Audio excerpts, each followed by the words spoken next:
You're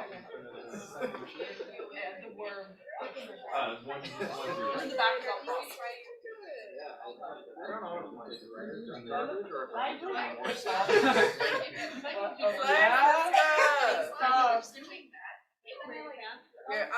Oh, what is this? Oh yeah, that's what I did. I'm outside and then go back in. It's party so like. That's what fish for. What do I do at all? Oh, it's you cut it off. That's all I got. I haven't thought about the fact that Is that cute? Is that kind of cute?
Why'd you unmute me? What'd I do?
Before we address the regular business of this meeting, I'd like to acknowledge that today we're gathered on the traditional territory of the Guanaco and Anishinaabe lands, never ceded or surrendered in peace of the Crown of Canada. Indigenous peoples living under the modern colonial state of Canada have suffered disproportionate injustice and marginalization. A mere land acknowledgement is not enough to make reconciliation and reparation to the Indigenous peoples of Turtle Island. We must stand in solidarity against colonialism and remember our responsibility to the land and the people to have kept it for generations, which means affirming their call for free and unencumbered return to their ancestral land. It is also fitting for this body of lawmakers to remember the spirit and wisdom of Indigenous governance models, from the collaborative bicameralism of the Honda Confederacy to the consensus-based government of the Inuit to deliver to students a better student union. All right, the second item on the agenda is approval of the agenda. Be it resolved that the agenda be approved as presented to council, notwithstanding section 18 of the council rules of order. This was moved by Councillor Gales and seconded by Councillor O'Kranick. Sorry for a second.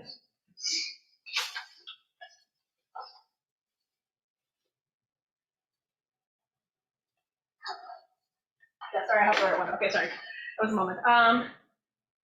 And this was carried by anonymous consent. All right, third, approval of the past minutes, October regular meeting. Be it resolved that the minutes from the October regular meeting of the council on October 7th be approved and moved by Councillor Gale and seconded by Councillor O'Kranick. Fourth, we're now going to move on to executive reports. Madam President isn't here today, but I know one of the councillors, Vecchio, if you'd like to say anything about her report, you may do so now. Yeah, everyone, giving Anastasia's report on her behalf. Anastasia is currently on medical leave, and the executive director is helping supervise the vice president and our other direct reports in the meantime. When Anastasia returns to work, her current and ongoing projects will be finalizing the Master's Fees and Services Agreement, signing off on the 3011 Collective Bargaining Agreement in collaboration with the board, continued ongoing bargaining, or onboarding, sorry, the newly elected VPF and the newly hired policy analyst, starting 1281 collective bargaining, finalizing the budget with the executive director and the vice president of finance, as well as brainstorming important changes to the new budget cycle. Long-term strategic plan committee will have 2 weekly meetings, one on Tuesday and one on Thursday, which will begin upon Anastasia's return as the chair. Executive compensation committee meetings, which will begin upon Anastasia's return as the chair. Finalizing the multi-grade space proposal to the university. Building a sponsorship program within CUSA, working on the collective, the content-based opt-in membership model with the university, working on finalizing the club's location with the university, supporting the athletics agreement and the GSA services agreement, and finally, other day-to-day responsibilities. Anastasia expects to return to office on December 12th, and she looks forward to coming back to council and responding to your emails. Thank you so much. Thank you so much. Next, we're going to have Vice President of Finance is here today. Okay, wonderful. We'll move on. Vice President Turtle. Okay. We'll defer his to the end of the executive report. If he's not there, then oh well. Next, Vice President Student Issues. Good evening, Council. For those of you who are here for the first time, welcome to Council. My name is Mohammed Faris. You call me Faris. I'm the Vice President for Student Issues. I use he him pronouns. So my month in review was the first ever international and cultural campaign that we did at CUSA for Mosaic. We had a whole week of events for students. We had the global fair. We had over 10 cultural clubs that participated. We had the honor to have the University President Bacon and Vice President Suzanne Blanchard come to our global fair and meet with clubs and societies and the various other tablings that we had on campus. It was a perfect opportunity for us as your Students Association to advocate to these officials, university officials. We touched bases on transport. We talked about international student support.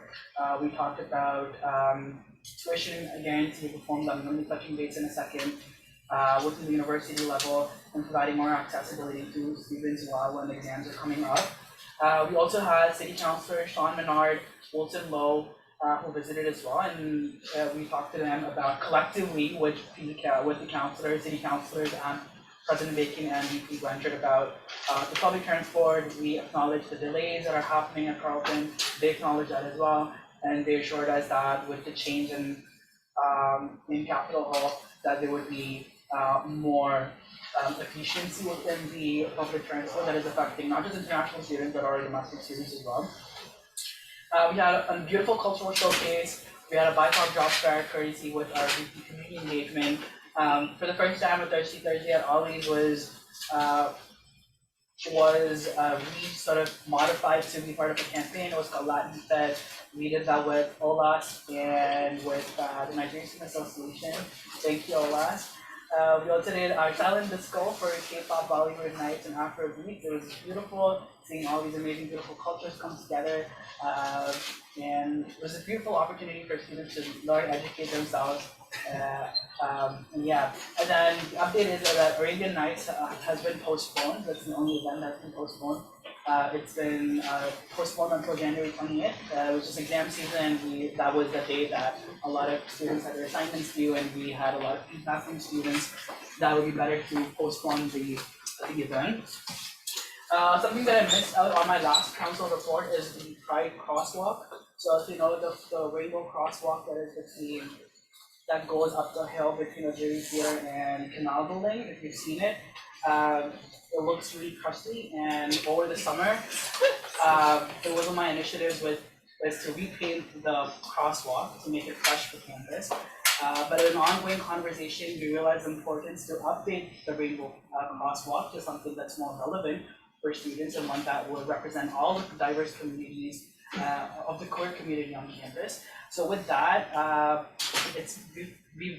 CUSA has sent a proposal. I sent a proposal along with the GSRC to the university to use the inclusion flag, the one which has the yellow and the circle on it on the side, which includes non-binary folks as well. So we did that. We gave the proposal jointly with the GSRC. It's been sent to the SEO. It's been approved there. It's been sent to EIC. It's been approved there as well. And now it's been sent to FMP, which is the facility management, the ones who do the briefing, and then they're going to send us the update on it. But thanks to Mother Nature, it snowed, so it's been delayed now. But I'm hoping that the crosswalk would be painted very soon. So it's one of our advocacy wins, I'd say. Next up, I did the Sexual Assault Awareness Week for next semester, jointly with a lot of campus partners and also the Women's Center as well, that will be joining the cause with CUSA.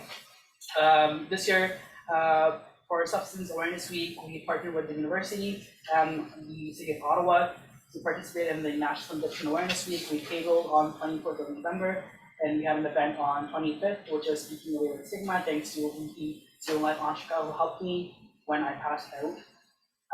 But other than that, it was a beautiful week. We got the message out. We gave out a lot of our smart coasters. So for those of you folks, these smart coasters, they detect addictive drugs and drinks, and it's been one of our big hits at CUSA during Crash Week, and we brought it back again for National Addiction Awareness Week. And for those of you who don't know about it, those coasters are available at Ollie's during Thursdays. Just ask your bartender for one of those coasters.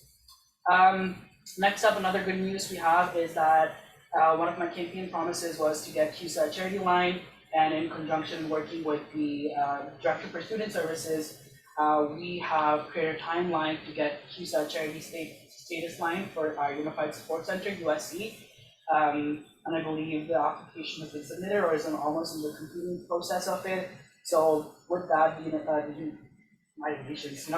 Support Center will now get a charity line, which means that it would open themselves for more funding to grow their services and the support that they do for students. Next up, I also helped out for the vigil for Hodan Hashi at the City Hall. We provided with tables, some coffee, refreshments, and stuff to support the vigil as much as we could.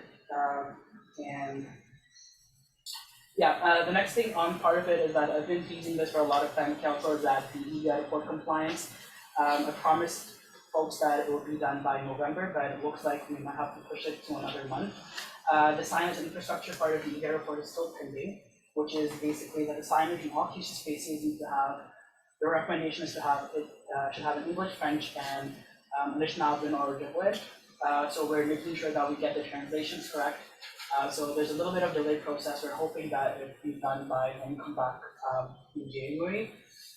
The next thing is that I also sit in the Sexual Violence Prevention and Education Committee. It's called SVPEC, and a lot of students raise concerns about how post-secondary education need to update their sexual violence prevention policy annually, then biannually. There's a research that supports it. I'll be working with the student advocacy coordinator to look into it, and they've asked some support on it and what folks think about it. We're going to be putting up a survey pretty soon in our December newsletter about it, so stay tuned for that. Next up is that, how much time do I have left? 30 seconds. Oh, okay. So anyway, so we've been talking with the, I think this is my donations report anyways. So the next thing is that 2 council meetings ago, a Ukrainian student brought up about symbols on campus that are symbols of oppression and war and genocide, the swastikas, the Z's on campuses. I've been in touch with the university officials, and they've notified me to tell council about the steps the university has taken to do so. They've made sure that all those locations have been painted by FMPA, and therefore if these things happen again, that to call campus safety directly and tell the location of this place, and then FMP would come and repaint it. B, they've also asked those students to inform the Office of Equity and Inclusive Communities that are doing a campus-wide survey about the rise in racism and discrimination on campus, and they've asked for CUSA support on that as well.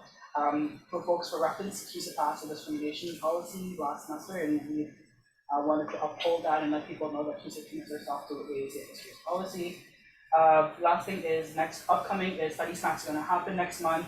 We're going to be collaborating with a lot of groups on campus, along with UTC, just helping me out on it. And then we're doing a different style of campaign at CUSA, which is the tuition fee guarantee campaign. It's finally rolling. We've done some consultation sessions with other universities, and we're looking good that we'll start a campaign, which is a proposal for the tuition fee not to be increased for incoming students. So the amount that they're promised when they enter university is the same amount that they pay for the time when they're in university. We're hoping that we get a series of consultations and surveys, and we present it to the Board of Governors and the Senate as well. So that is an upcoming project. December is also National Disability Awareness Month, and we're going to do a joint collaboration with CDAC about the accessibility forum as well. We're locating forms, we haven't decided on a name, but essentially this form, students will take a picture, write a little few words about inaccessible infrastructure on campus, windows, doors, tunnel systems that are inaccessible, and they'll send us fill up this form, and then every week I will send the results of these forms to the university officials, and they're told that they would send FMP immediately to, as soon as possible, to fix the infrastructure and to make it more accessible. That's all. Thank you so much. Yeah, it's a mouthful. Thank you. All right, next we have Vice President Judith Ryan. Thank you very much. I'm going to keep it very, very short because there's not a lot of updates in the past 3 weeks. I'm still working on cross planning. Hopefully it's going to be finalized in the next coming weeks, and it's going to be published for reference. Cross week is open to everyone, so yeah, you get to have another orientation if you missed it. There's also winter semester programming that's going to happen. A lot of fun and frankly, I would say unhinged events are on their way. So also, if you have any ideas, please email me. And I'm also working on the budget. So yeah, and there are going to be some recommendations I would make for the next set of budget. So yeah, if you have any kind of other questions, concerns, or something like that, please email me at gpsl@cusonline.ca. Thank you. Thank you so much. All right, next we're going to have Vice President Community Engagement, Vanessa. Hi everyone. So this month, attended CUSA, helped out the. Oh yeah, I forgot to mention that. Yeah. So VP SI, VP Internal, and I attended CUSA. So nice to see some of the familiar faces of student union. Really nice to get to see like question period kinds of things. Because CUSA didn't really, we went as like observers, so we didn't get like guests. Yeah, we didn't get like all the perks of like, there's different levels to it, but it was really great to see. We also, for Mosaic, I helped out the VP SI with getting a tote bag design for our merch. So Carleton alumni, Summer Twanish, translated land acknowledgement, says unceded never surrendered Algonquin Anishinaabe territory in Anishinaabe mowing. The tote bags are $10. However, $5 goes towards the Ottawa Coalition and Violence Against Women. Also have been working with RISE for Black History Month ideation meetings, as well with like Women's Center, and then also partnered with CUSA, local family-owned and a halal place. And pretty soon we'll have a code for everyone to use, so we can get some discounted pizza. We also have that pizza to eat here tonight, so let us know if you like it.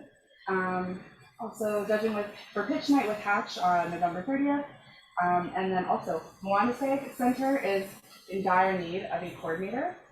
So please email myself, or you can email the Director of Student Services, Adel Tassim.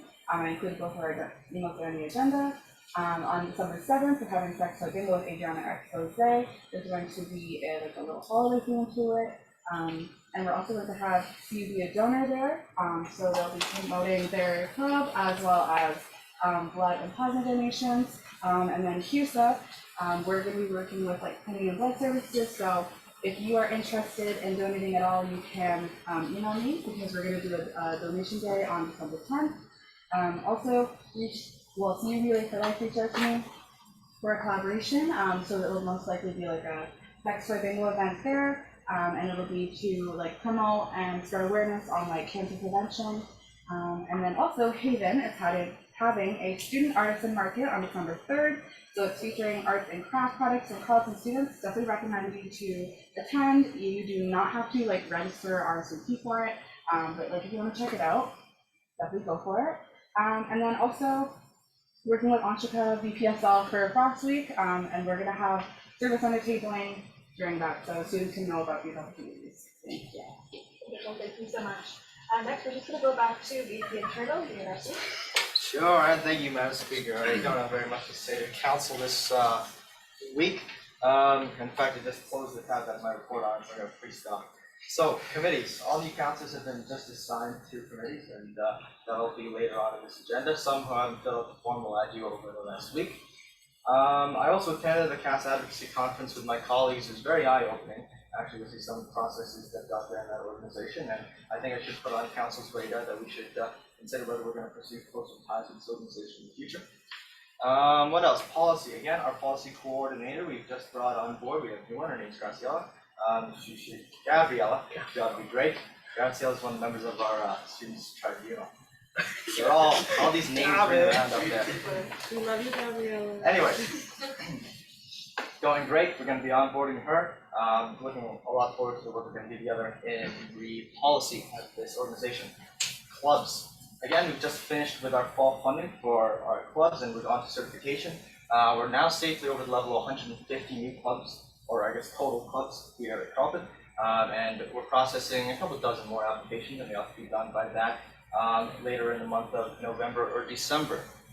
I think that ought to be all. Yes, also I've been working with our student groups administrator and Sam Kilgore. I guess he has a different job these days, but on the club's levy referendum that we're proposing. The Clubs Oversight Commission, the CPRC, has taken a look at it. They got their full support behind it. I'd also like, as we consider it later, council to take a look at the referendum and the proposals, because hopefully it should be able to bring a lot of much needed funds towards clubs this year.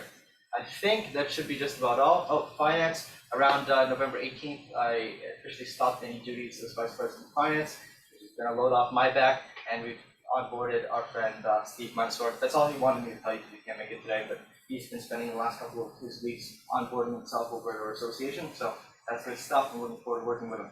I think that's all I got for you, Council. Ask me any questions later. Thank you, Mr. Speaker. Thank you so much, Easy Internal. Next, we're going to move on to staff reports. Is Executive Director Dustin Rivers here? Or anybody who would like to talk on his behalf? Seeing none, we're now going to move on. The Director of Finance is currently vacant. Plans to fill this this vacancy are currently being undertaken by CUSA board and senior staff. Next, we're going to move on to communications and strategy.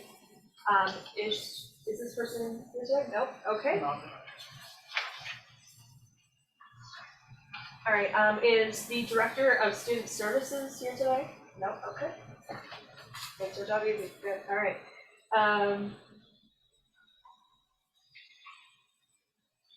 I guess human resources. I mean, I believe he's on the Zoom. He's attending it. Who is it? Sam. Sam. This is Sam. Yeah. Sam. I don't know if you can hear me. Is there anything you'd like to say within your report? Sam's not there. Sam's not there. All right.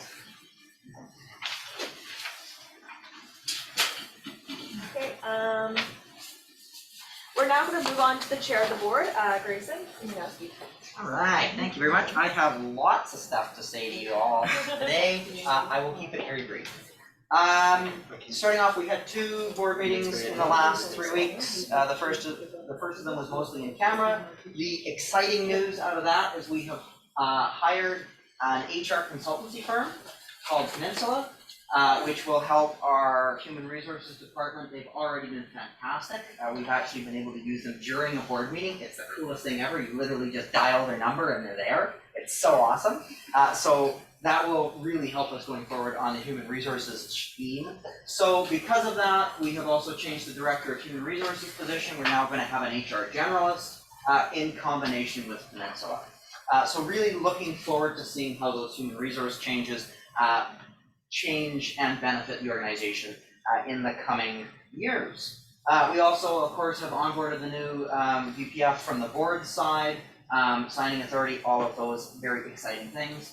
As I mentioned, we've got some hiring going on. Director of Finance hiring is open. Anybody's listening, Charlotte, anyone, we're hiring Director of Finance, we're hiring HR generalists. If you know anyone who should apply, let them know they should. Other than that, I can move on to our November 21st board meeting. The first thing we did, we actually have readjusted the presidential compensation.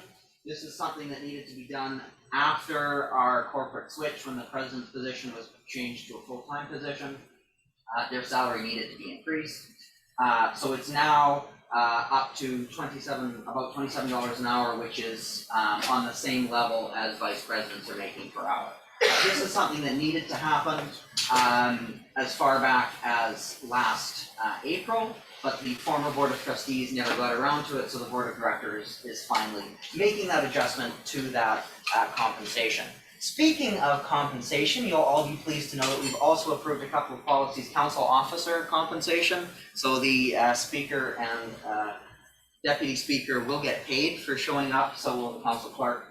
And as for councillor compensation, we've also approved a councillor compensation policy, which is means you get a co-curricular record as part of being a councillor, and also 10% off, a 10% discount on select items at CUSA-owned businesses. So make sure you use those. Exciting, some sort of thank you for being a councillor for our organization. Other than that, some long-term strategic plan policy, the really exciting changes to the procurement policy that I doubt you really are interested in, and we got to tell Davin to do some things. As always. As always, we always have something to tell you to do, Davin. Other than that, that's pretty much it for the board. We're looking forward to a budget meeting coming up on the 12th. That's public. You're all welcome to attend. The information for that always goes on to the CUSA website. Other than that, feel free to ask me any questions, any concerns, boardchair@cusonline.ca, or just, come up to me when we're eating pizza. Wonderful, thank you so much. Next, item 5, we're going to go into external reports. Is there anybody representing Carleton Academic Student Government that would like to speak? Yeah. Hi everyone. So I'm the Vice President of Operations at CASHI, so I'm just filling in for Dakota for today. She could not make it.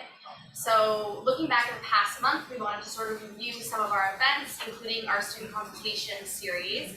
So we've heard some great feedback from students on issues such as sexual violence prevention and education, as well as grading reform. So the online consultation reforms that were part of this whole consultation series will remain open for the rest of the semester and into the new year. This sort of allows students the ability for their voice to be heard. So if you haven't had a chance to share your thoughts with us, please consider doing so. At our last council meeting, we were also very lucky to be joined by Equity and Inclusivity Communities Department for a council-wide equity training. We've also been working with CUSA to plan for Frost Week, and we are looking forward to hosting an event to welcome students back to campus after the holidays. Looking ahead, our main focus for the rest of the semester is our famous Study Snacks campaign. This year, we'll be running a virtual campaign from December 9th to the 11th, followed by an in-person campaign on the 12th and 13th. So stay tuned on our social media for all of the updates. We are very excited to be wrapping up the semester when we have our December council meeting, as well as our counselor appreciation party next Thursday. If you have any questions or you're looking for ways to connect, we encourage you to reach out on Instagram, or you can send Dakota an email at president@cash.ca. Thank you so much. Next, do you have any representatives for the Rideau River Residents Association? All right, seeing none, we're going to move on. All right. Any representative from the Graduate Students Association? All right, we're going to move on. Senate none. Board of Governors. So, Hey. there we go. Okay. In case I haven't met you, hi, my name's Mira. I'm one of the undergraduate governors on the Carleton Board of Governors. Bear with me. I realized that I had a midterm and there was a lot that happened, so a lot of information for you guys. So we had the first board meeting on October 4th. Basically, the extent of that was the audited financial statements and findings report was approved. The provost and vice president academic term was extended. The Senate presented their annual report, and the president also presented his annual report. Any of this information is available online, so if you're interested, check it out. I'm also happy to talk about it. On Halloween, I met with the Founders Award Board jury as the student representative, being that I'm on the University Advancement Relations Committee. We discussed some slight adjustments to the criteria, which were approved. I'm also currently working with Carleton's marketing and communications teams to assist with Carleton's undergraduate. Oh, great, thanks. Working with the marketing and communications team to assist with Carleton's undergraduate recruitment and rebranding campaign. So I'm excited to announce we're currently in the process of launching a social media ambassador program, which I'll just provide brief detail. This ambassador program is an exciting and unique opportunity for students to gain professional social media experience before graduating. Ambassadors will report to the manager of digital communications in the Department of University Communications. They will work within a team to create and curate engaging, informative, and relevant content to increase awareness and the reputation of Carleton University on social media. Some pretty cool perks, including an honorarium, some free merch and events going on. So very excited about that. If you have any questions, feel free to ask. That will be launched shortly. Also looking to work with the Student Affairs Office and other student groups regarding International Women's Day event. I'm helping the university to look to select what building to build more dispensaries for free menstrual products for students. So very cool. Jonathan also attended the Finance Committee meeting on November 17th. I know that they were also discussing tuition, so obviously relevant to everyone. We'll have more another report at our next meeting, which will be next week, December 6th. As always, if anyone has any questions or concerns that want to be brought to the board, just have any questions about what the board does in general, I'm always happy to chat. So thanks so much. Wonderful, thank you. All right, next we're going to go to item 6, council reports. All right, so we're going to first, faculty of public affairs. Does anybody have any reports or anything that you'd like to say? FAS, anybody? The faculty of business, would anybody like to say anything? Okay, seeing them. And the faculty of science. And then the faculty of engineering design. Does anybody have like to say anything? All right. Okay, committee reports, I don't see anything listed there. Hello, everyone, okay. Sorry, it's not listed there. Yeah, just really quick update from the CPRC. So we had a meeting on Wednesday. It was very productive. We have lots of motions for you all. Apologies. But we just hope you all vote in favor of the motions C72 through C81, which we can discuss further when the motions are each individually discussed. But the committee would encourage you to vote in favor of those motions. Perfect, thank you. Any other committee? Yes, great. So I'll be talking about the issues committee. We met on Sunday. Yes. Met on Sunday, and then like I mentioned in my reports, we discussed about DUIs in symbols on campus, and Speaker Erin herself mentioned to me about I want to say civil warning about warning of war impression. Apparently there were swastika flags that were on a residence building that was right across facing the CAF. It was notified to me that campus safety's phone went on voicemail. We pick up. It was informed to us that a Ukrainian student was told to unalive themselves. It was a really disappointing day on campus. That being said, I have taken that information to the university as well. What I haven't done yet is to talk to campus safety, but I haven't gotten back to me yet on it, so I can't say for campus safety about why students were not able to contact campus safety. The other thing is that we'll be connecting with the Rideau River Residents Association and the residents that's been notified that the residents team has been informed as well. And at CUSA will be advocating to make sure this doesn't happen, then cater to a safe environment for all students. That's the first one. The second update that we have, and part of that is that we will be working on an educational series at CUSA, hopefully something that we're working with our service centers to face some language, to raising awareness to students about this is not a place that we tolerate, and also potentiality of creating a safer space policy that adds language such as these are mentioned of this, because we do feel recognition. The current safer space policy that we have at CUSA is one that we adopted from the Mental Health Commission of Canada, and we believe it's minimum, but can be more elaborated, one that would focus on more post-secondary education and one that's relevant to Carleton. That's the first one. The second one we have is a lot of students, Councillor McDonald brought up a survey that an engineering student participated on, almost 80 responses about the inefficiency of public transport and how it's been affecting for students, and that's just engineering students. Share the same concerns with OC Transport.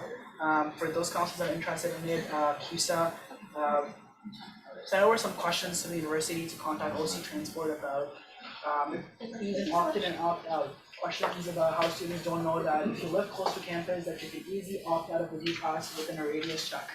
A lot of these informations are not accessible to students because OC means it's only accessible and so the university doesn't help with that. With that, Councilor McDonald and the committee, we decided that it would be nice for CUSA to take a survey, a Carlton-wide survey, on the public transport system, how it's affecting not just international students, domestic students, students with disabilities, how often you have to change things. You live in Barhaven, how hard it is for you to transport, is it safe for students to travel at night during exam season, all of that. So that survey will be covering all of those equity concerns as well.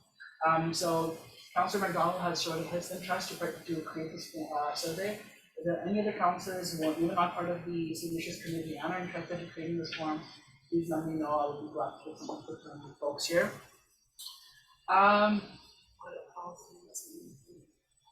The tuition fee one, yes. So like I said, the tuition fee guarantee proposal has already started. We'll be putting up 2 surveys that would go, 3 surveys, including the sexual violence prevention policy one, that would go at the CUSA newsletter.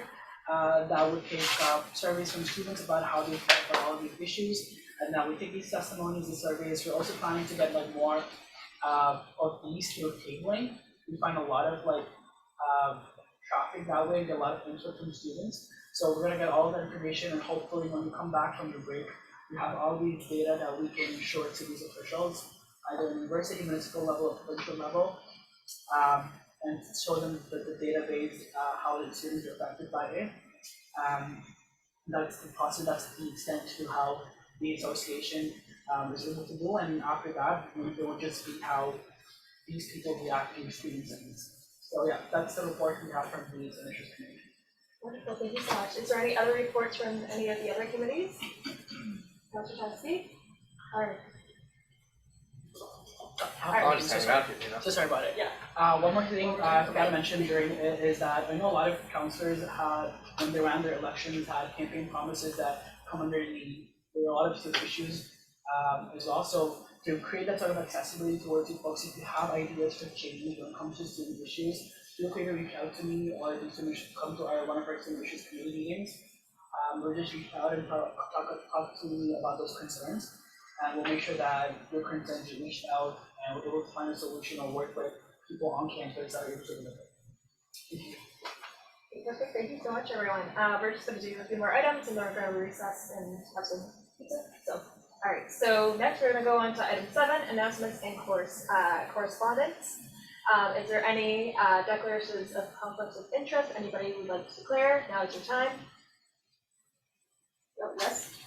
Please, Madam Speaker, I'd like to declare conflict of interest for some of the items here, namely C71 and probably C73, just to throw that one in there. I would again encourage anybody in this room with voting power or is even present who might have any possibility of even being tangentially related to an election campaign in the upcoming general election to declare conflict of interest on the same. That's all, Madam Speaker. Perfect, thank you so much.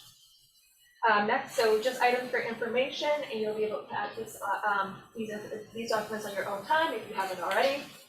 Is the committee's plan, the committee placements for your counselors, and then also the CPRC November meeting minutes.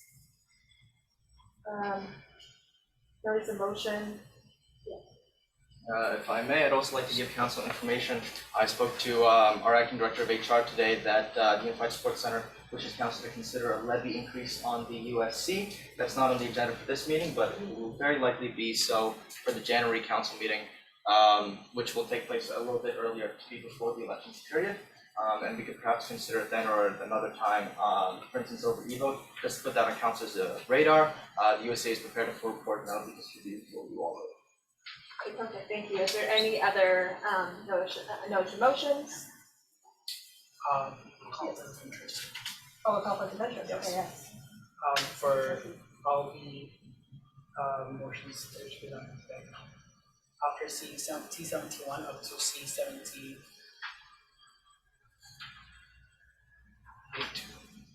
So starting at, so the election of council is that one? Yes. And then up until? 78.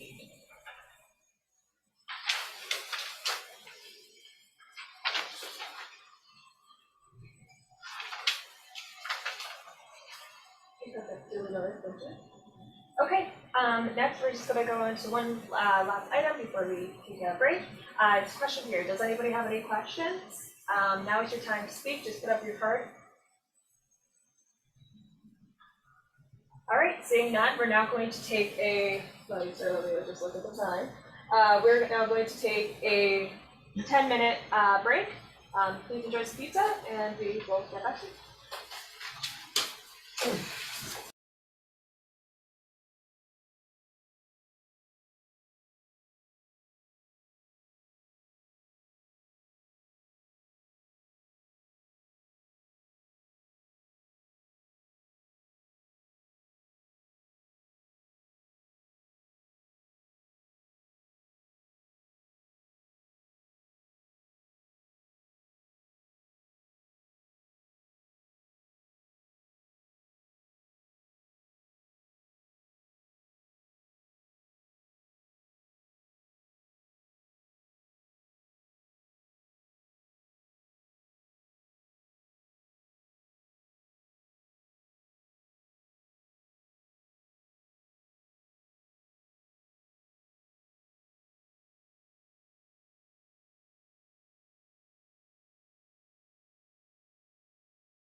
All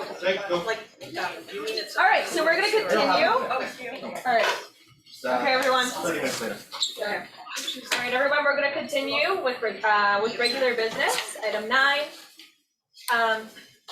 Sorry, okay.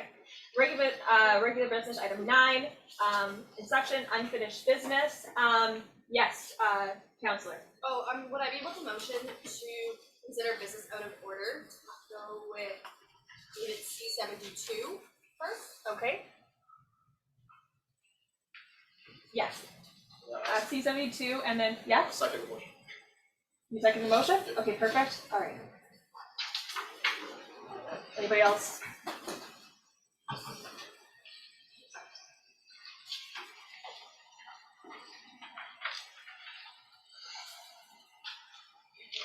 Sorry, who moved it and then who seconded it? You moved it? Moved it? And you seconded it? Okay, sorry, what's your, I'm still blind. Okay, thank you. Subject and, okay, perfect. Yep. Sounds good. All right, so we're gonna first do, motion 72. So I can find it. It's like at the bottom of the page. Give me a moment. 76, oh no. 271 first? We're gonna do 70, Okay. C72. there you go, okay, got it, yeah, no, thank you. All right, so motion to amend the electoral code C-72, whereas the Constitution Policy Review Committee agreed unanimously on the recommendations of the Chief Return Officer following the midterm by-election that council should amend this policy. Therefore, be it resolved that the enclosed amendments to the electoral code designated X-01 as approved by the CPRC be adopted. This was moved by Councillor Kaur and seconded by Councillor Vecchio. So does anybody have anything to say about this motion? Now is your time to do so. Hello, Speaker. Can you hear me? Yes, hello. Hello. I'm here to speak to this item. If possible, could you please state your name and who you're representing? That's Connor Flynn, the CRO. Okay, thank you. Sorry. Connor, the Chief Returning Officer. I don't know if you can see me. Okay, that's perfect. Yes, thank you. Thanks. So, yeah.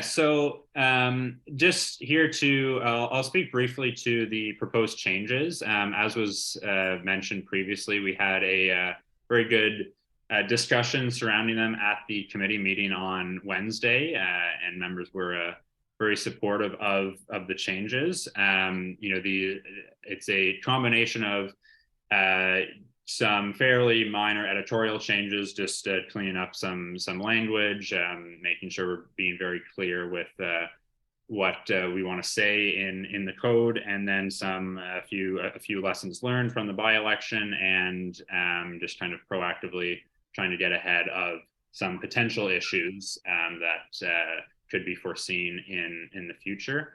So I'll just highlight, I won't go line by line since we did that at the committee already, but happy to take any questions on any of the proposed changes, but I'll just highlight a few of the more,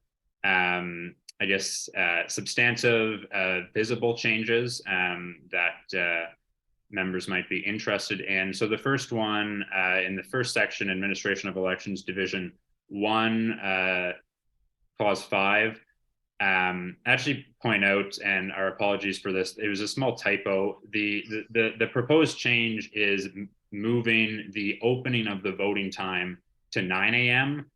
What's existing there is 5 p.m.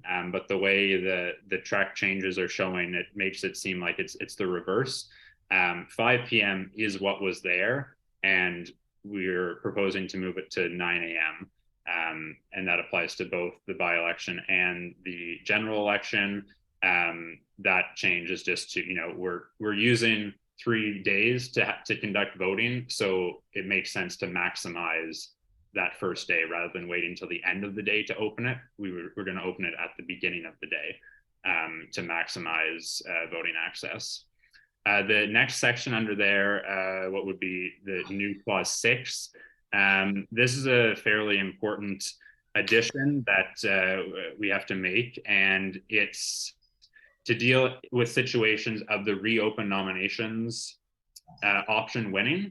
As I'm sure you all know, that is now an option on all of our ballots to reopen nominations. It's only an option on the first ballot, and it only wins if it wins an outright majority on said first ballot.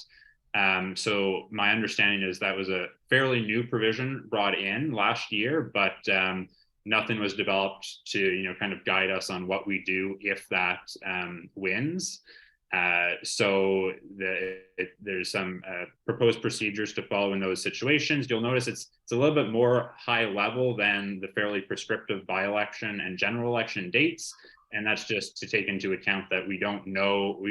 There's no way to know the circumstances and the calendar that will be around each unique situation. So it's, but there's some high level guidance on, we need to start the process within 7 days, and then some minimum standards for the number of days nominations, campaigning, and then voting need to be open for in those situations. Next, I'll just highlight Division 6 campaigning, clause 36.4. This was a good topic of discussion we had at the committee, and we decided to just eliminate the idea of paper posters and campaigning altogether. It was previously there was previously a cutout for that paper campaigning materials were not allowed, but then there was a carve out for posters being allowed in the presidential campaign. We just decided it's most simple just to make that uniform and ban them outright. It's very, very simple and clear to communicate to all candidates. And from past experience with elections, posters cause nothing but problems. Division 7, the campaign finances, clause 39, proposing to add in-kind gifts as campaign expenses. This would close a potential loophole in kind of the campaign financing mechanism. You cannot just be receiving free goods and services from a family or friend to kind of get around the spending limit. In-kind gifts have to be assessed at fair market value. That's in line with how our national and provincial election financing rules are. And then extending the submission of expense claims can be submitted within 72 hours after the polls close, not by the time the polls close. As that was a little bit of an issue in the by-election, as people were not aware of that, and it's just not necessary to require it that fast. 72 hours after is perfectly fine. Next, Division 11, the counting of votes. So specifically clause 50, subclause 6, the event of ties. This did occur. There was a tie that occurred in one of the ballots on the by-election in a very early round that the Electoral Code had not considered scenarios that this would happen. It only spoke to a tie on the final ballot, like to elect someone to the position would be settled by a game of chance. But we had a situation where the lowest candidates needed to be eliminated for the STV voting process to move forward, and there was a tie for the lowest candidate. So what I decided to do in that situation, we would look at the previous round, and the candidate who had more votes in the previous round would move on. The candidate who had less would be the one that would be eliminated. This would be known as backwards counting, STV vote counting. Then, given that, I'm just proposing to simplify that through the whole voting process and then just eliminating the idea of having a game of chance altogether. I think that makes more sense when we have an STV voting system. Let's use it to our advantage. And even if that tie is occurring on the final ballot, it's a better proxy to look to which candidate had more support, had more outright support in the previous round, rather than just doing something like a coin flip and randomly deciding. That would also take more time. That would just unnecessarily cause delays. Then in that same vein, the clause 62, setting a complaint limit at 72 hours after polls close. This is another section I identify as a potential risk in the current code, as we don't set any time limits for in the complaint process. So that could cause a lot of issues on just things being things just going on forever. Complaints coming in way after the fact that things like we're about to announce the results. Weeks have passed, and then now someone's coming in with a late complaint. I think 72 hours is reasonable. Three whole days from the very end of polls closing, I think is a very more than enough time. If someone felt the need that they have to file a complaint to be able to do so. But then after that, we just have to have some sort of cutoff to be able to deal with those complaints and then get a result out. Finally, part 3, division 1 regarding the tribunal. The bulk of the changes are in clause 114 and 115. So we're just changing the reference of the tribunal to be the students' tribunal, as it's already defined in your judicial policy. We discussed a couple of options, but this is really meant to kind of streamline the process of when penalties are handed out and then how the complaints are dealt with. We saw the elections tribunal as fairly redundant and then an unnecessary step in that process when we already have a students' tribunal that's set up to hear appeals.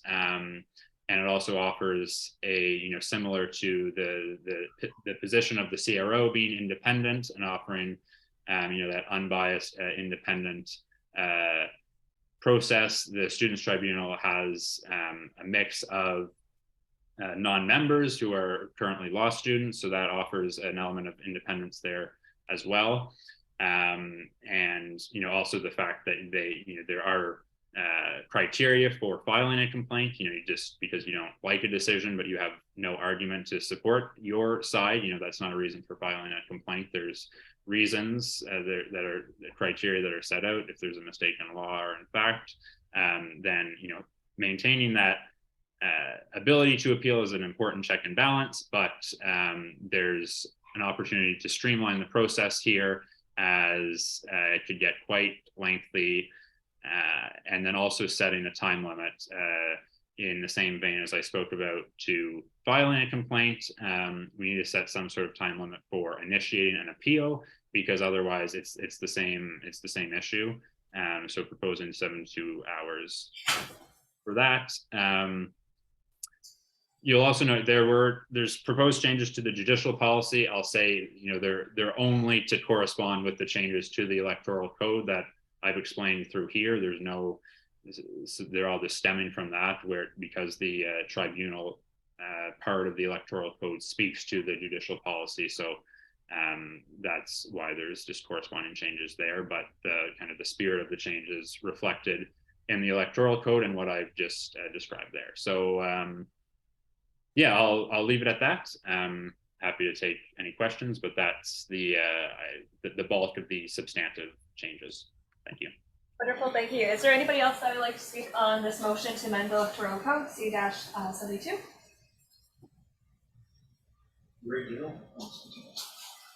Yes, you may now speak. Go ahead, Rick. Yes, I would just like to propose a minor amendment to the motion put forward. It pertains to section 36(4), and I want to amend by striking it out and replacing it with this now strike through section 5, that presidential candidates shall be allowed to put up paper posters in designated areas.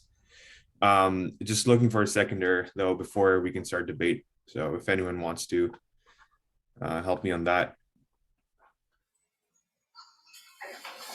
Yes, Councilor Fleur. Okay, perfect.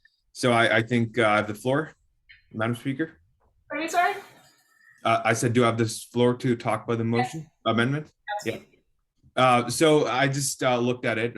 Amazing job done by the committee here, but I think it's very important to use paper media and posters in an election campaign to let students know about what a candidate is standing for. And it's just a very good way of letting everyone know around campus. A lot of people may not have social media because in the absence of paper posters and such paper media, I think the only other option is digital media. And it's just a better way to for the candidates to propose and let people know what they're standing up for. Even paper media handing out pamphlets and literature, I think, is a great way to engage with students. And in the absence of those, students might not know what policies certain candidates are proposing. So I think if with this minor amendment, if we can change that, it would be helpful for us to allow paper media and campaign posters, just so it's better for everyone to know what candidates stand for. All right, thank you. Is there anybody that'd like to speak on this new amendment that's being made to this motion? Yes. Thank you, Madam Speaker. I won't be standing, so my apologies, but I was actually present at the CPRC meeting when this was being discussed. One of the key things that were brought forward, first things first, sustainability initiative. We cannot be saying on one end that we should be more sustainable, we should cut down on our paper consumption and all of the other stuff, and on the other side we go like, hey, you know what, like you can print as much material as you want and put it up for a set period of 2 weeks, and then God knows what happens with that material. Second thing, I was actually here when elections used to happen in person.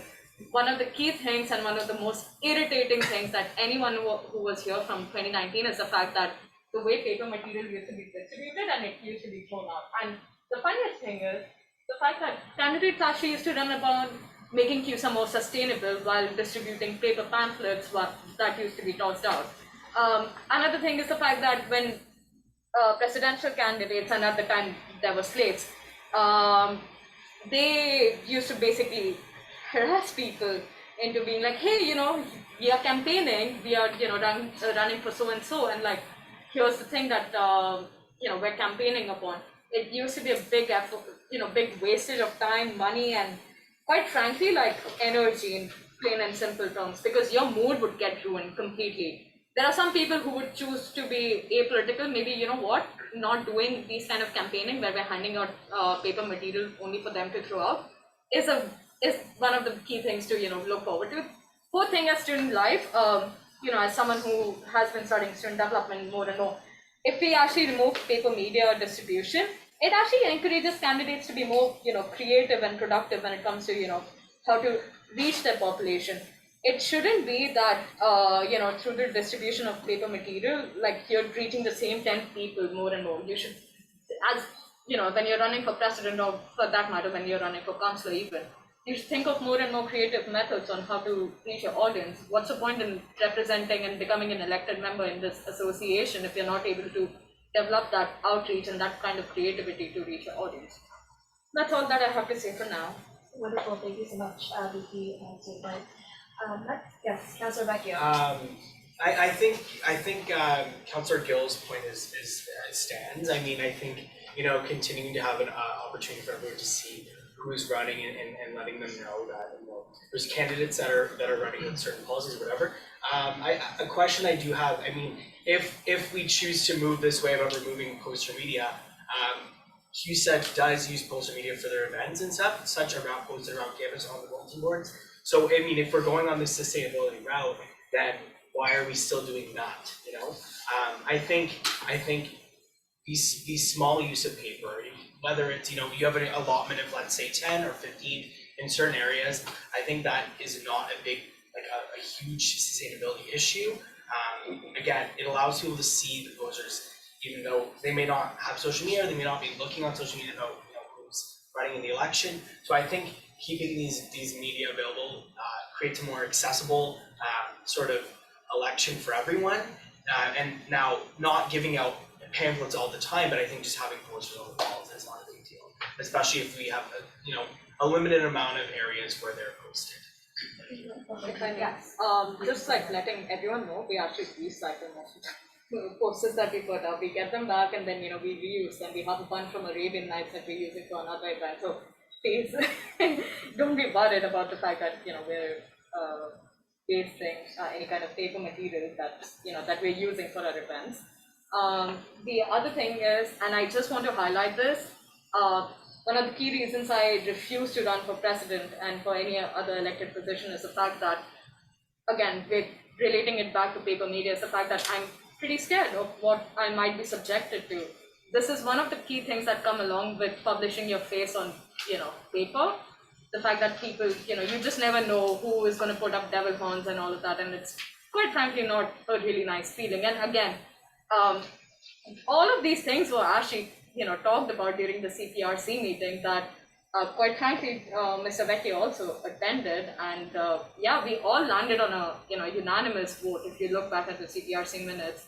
So I'm just putting it out there that this was very thoroughly discussed, and this was a point that was discussed for a really, really long time. I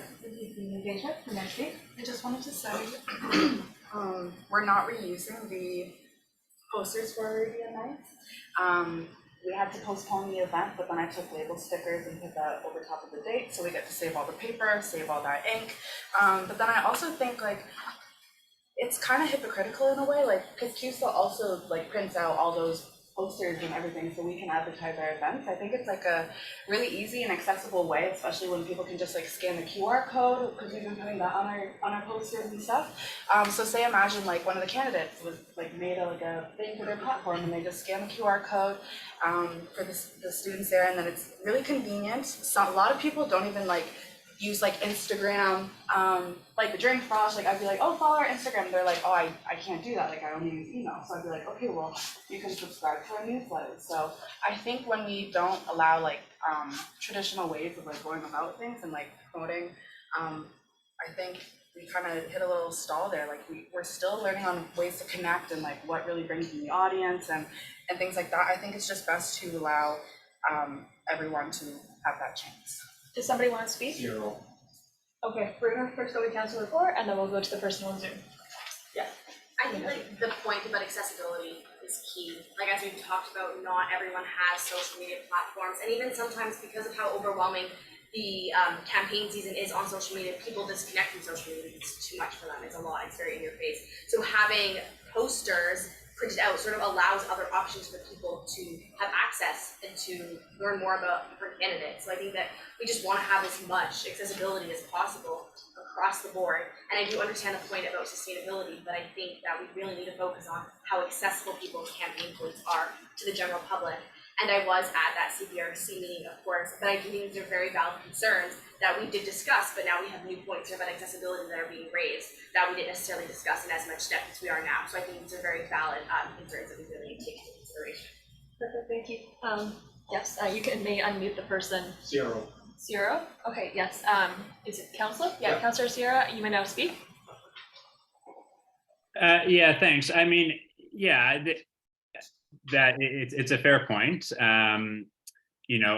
At the end of the day, I'm not married to this change. It was not one of the kind of most important ones that I was coming with by any means. But I would just say from the perspective of the CRO and administering the elections,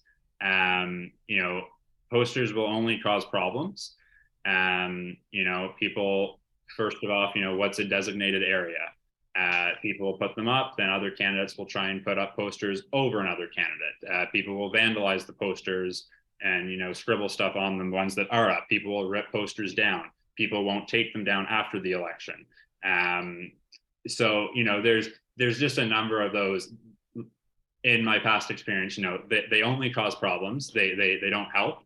But at the end of the day, it's up to you guys to decide if this is something you want as part of the election campaign, and then it'll be up to me to administer that. So that's all I have to say. Okay, wonderful. Thank you so much. Yes.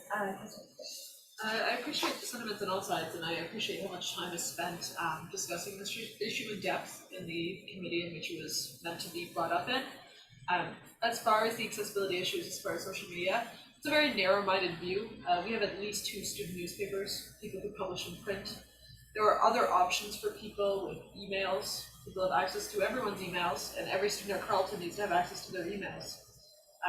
On top of social media, I can tell you I've never once looked at a poster and been like, oh yes, I will now vote for this person. Having worked 7 elections, I agree with the CRO there, they only cause problems. And it's obviously not very sustainable. And yes, CUSA puts up posters, but the cost benefit analysis there of a poster that's gonna impact hundreds and thousands of students versus a poster that's gonna impact one candidate for a wasteful 2-week period. Definitely need to think outside the box here. As far as accessibility, there are 2 options, social media and posters. You have more options to go around, and I see no value in continuing to debate this. All right. Anybody else like to speak, or else we're gonna move on? Yeah, I just want to add that like elections are already so regulated at this point. What's adding a limit on a number of posters and for a candidate, like adding a specific designated area that you can post stuff. At the same time, I understand that there is a risk of vandalism as well. However, if you're running an election, you have to recognize that you are a public face at this point, and that is a risk. And if people are understanding this risk, I think it's up to them to figure out if they want to use those posters or not. All right, we're now gonna move on. We're now gonna move on from debate and move on to voting for this amendment. So everyone in favor of this amendment, please raise your hand or your cards. Raise your cards. It makes my life easier. All right. Okay.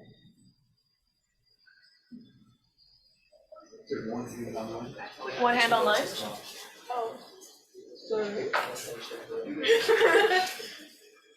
I have 2. Two. You have 2. Okay. If you have like more Oh, wait, proxies, can I I have go like just raise your other. Okay, just raise your hand. Thank you. Do you have 2 or Anastasia. just Anastasia? Yeah, and myself. And you, sorry, that's not right. You just have 1. like myself and Kashi. Perfect. Both So on 1, 2, 3, 4, 5, 6, 7, And 2 on the. 8, 9. Tyson Scott. 8, 9. Okay. All right. If there's anybody against this amendment for this motion, please raise your hand. Okay. 2, 3, 4.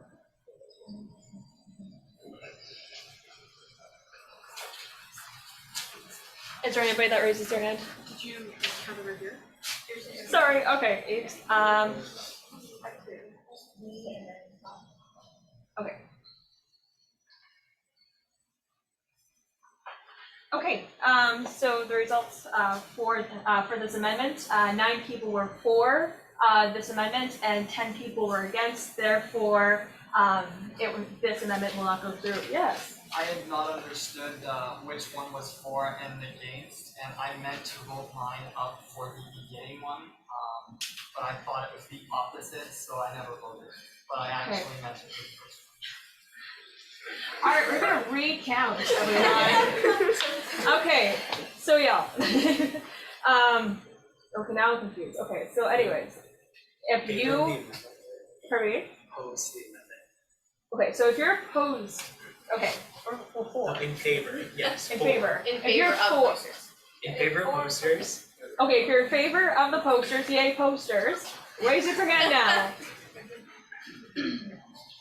Okay, what is your hand? There's just 1 hand, right? Yeah. Okay, good. Okay, 1, 2, 3, 9, 10, 11. Okay. And 1-on-1. Okay. 12 are in favor. Awesome. And people who don't like posters are bad. Okay. 1, 2, 3, 4, 5, 6, 7. And 2 online.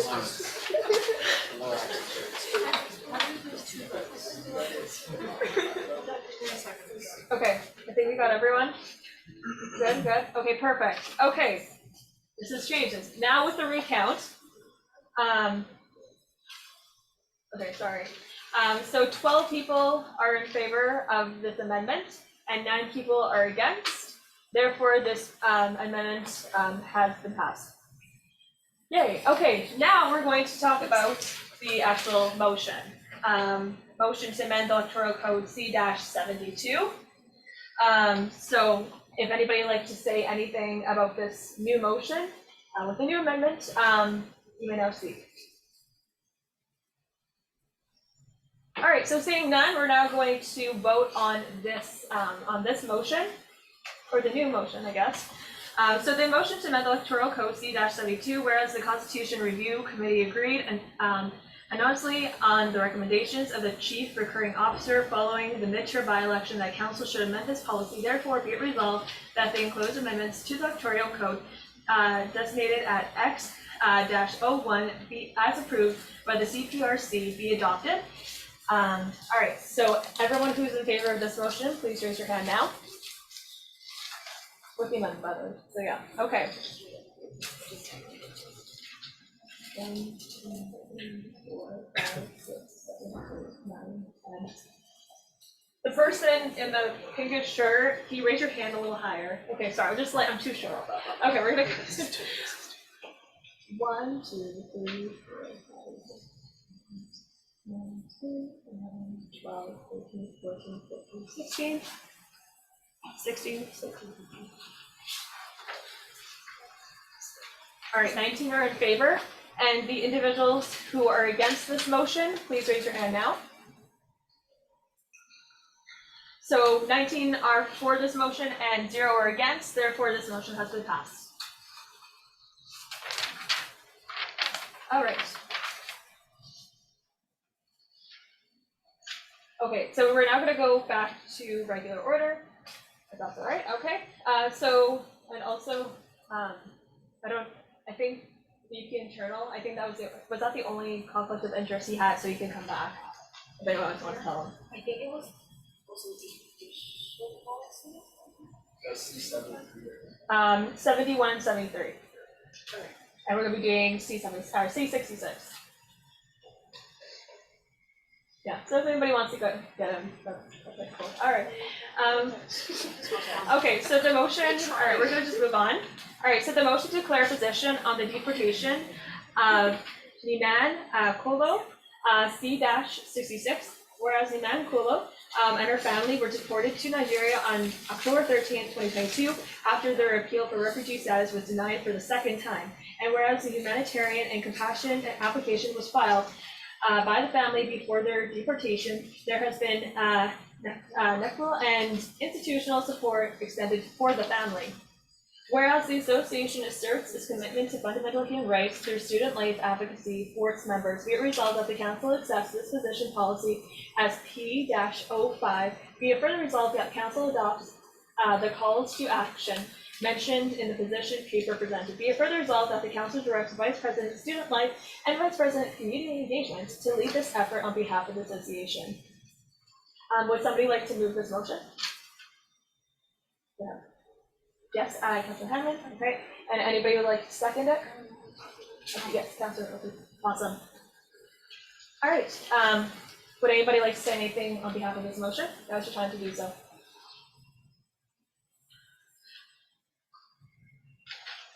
Yes. Thank you, Madam Speaker. I'm going to keep it very, very quick. Well, basically, Naman Kola was an engineering student over here who came on a scholarship.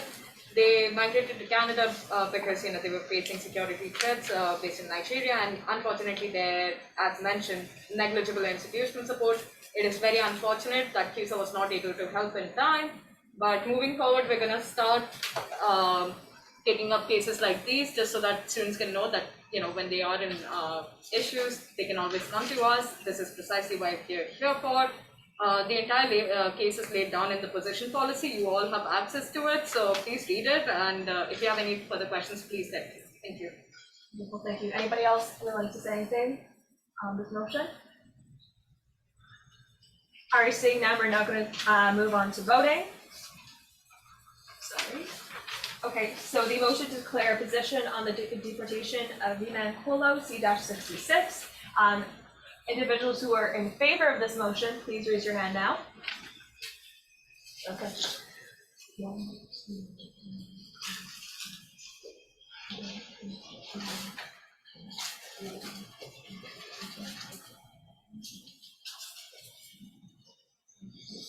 10.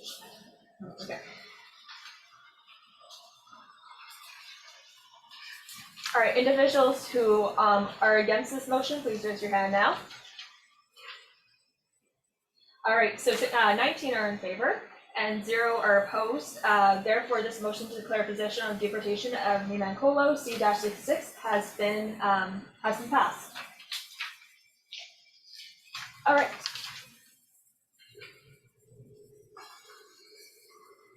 All right, we're now going to move on to another motion, the election of council for the Faculty of Arts and Science, C-71. Whereas the following the October by-election, there remains one vacancy for council of the Faculty of Arts and Social Science. And whereas this is the last vacancy on CUSA Students' Council for the Faculty Representative, therefore be resolved that blank will be elected counselor for the Faculty of Arts and Social Science for the 2022-2023 term. Who would like to move this motion? Yes. Under parliamentary inquiry, I believe that this nomination is not in conjunction with our bylaws. This is how we used to do it when all right, old bylaws. Yeah, exactly. Okay. Yeah, slightly confused there. So what is the new policy? I'm sorry, I don't super know. Is it the interview process? So for my understanding, councillors are elected by students at large, and they need to go through the entire, the nomination process and everything, like how everyone else over here was nominated and elected to council.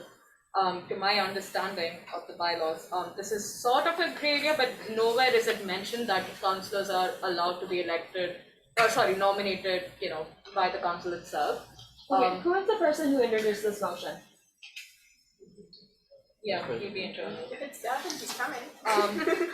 Erin, I believe the Director of Student Development is over here, so maybe. Sorry? I believe the Director of Student Development, Sam Kilgore. Yeah. He can provide further context. Yeah. Is Sam here? Yeah, Sam is here. What's his position? He's here. Director of Student Development. Go Hey ahead. Sam, could you speak? Yes. Just part of this motion. Yeah, what was which motion? I have the agenda here. Which one are we on? Election of a counselor for the Faculty of Arts and Social Science, C-71. So there's been, we kind of talked this over, and the way it's listed on the agenda, this is not how it's usually done anymore, or the process to have somebody take the seat for the Faculty of Arts and Social Science. Could you just talk a little bit about this motion? Yes. Well, okay. It's my first time seeing this motion. What I would say is I'm opening the bylaw right now. I'm going to scroll through quickly. I know this is how we used to do it. From my understanding of the new bylaws, I believe we got rid of doing it this way through nominating in council. There were concerns about favoritism and some councillors not going through the same process as everyone else, and it was more who was around was convenient. No offense to previous members who were appointed through council, but it was a lot of front desk staff or other people who were already CUSA employees. Give me a second. Okay, here we go. How does someone become a member is in our bylaws, and it says it's under 5.2 if anyone is on the document. And it says a member must be a student at large in the constituency they represent at the time of their election or acclamation and must remain a student at large in that constituency for the duration of their term as a member. Membership shall be composed of 35 members. The 35 members shall be appointed or elected subject to the corporation's member appointment and elections policy. And then it runs through who is on the council. So from what I would say, all I can see is that someone would have to go through a process outlined in our electoral code to get on. I know we just amended it, but I don't think there were substantial changes in this facet from 20 minutes ago.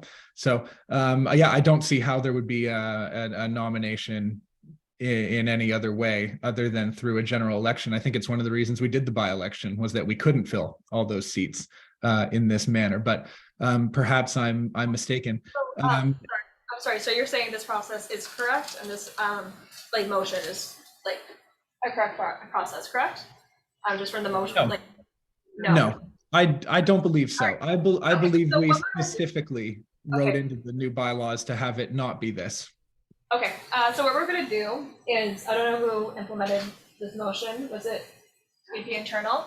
If it's okay with you, I'm trying to remember the process, but we're going to hold this to next meeting until people get their chickens in a row, for this one, because it doesn't follow our policies, for nominating, a person for Faculty of Arts and Social Science. So could we get somebody to move in second? You can just call it out of order. Okay, perfect, thank you. So we're gonna call it out of order, and, okay, perfect.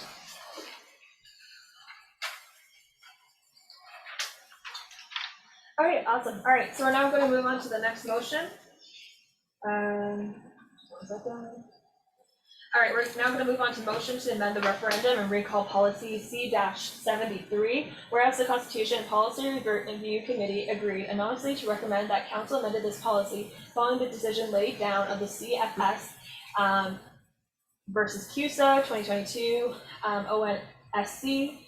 Therefore, be it resolved that the enclosed amendments to the referendum and recall policy design X-02 be approved by the CPR, be adopted. This was moved by Councilor Kaur and seconded by Jordan Vecchio.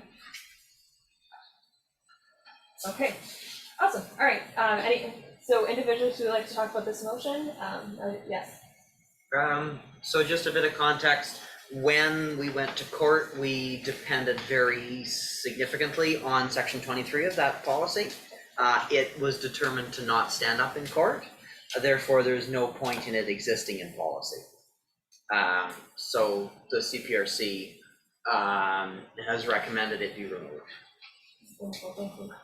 Is there anybody else that would like to speak on this motion? All right, seeing none, we're now going to move on to voting. Individuals who are in favor of the motion to amend the referendum and recall policy C-73, please raise your cards. I don't know, we'll figure that out now. All right.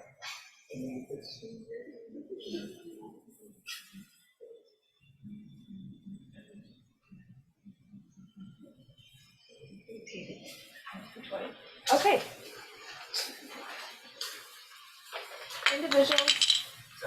Individuals who are opposed to this motion, please raise your hand now. All right, seeing none, 20 are in favor, 0 are opposed.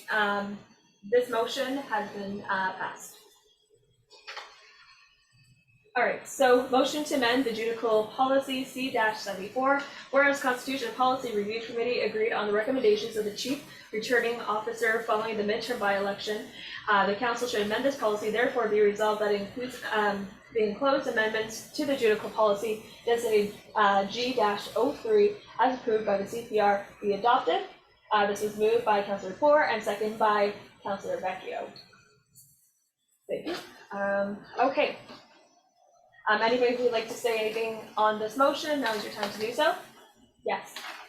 So basically, because council is amending the electoral code, these amendments basically bring the judicial policy back in line with the electoral code, namely, excuse me, namely striking what used to be the elections adjudication tribunal, because the students tribunal will now hear all of those complaints. There was also a few small, very small amendments, basically making sure that council and the board are not the lower court for executive discipline. So basically, if executives need to be disciplined by either council or the board, council or the board remain the ultimate authority, rather than an executive being able to go to the students tribunal and having a form of discipline reversed, because that is council and the board's right to discipline an executive as their employer.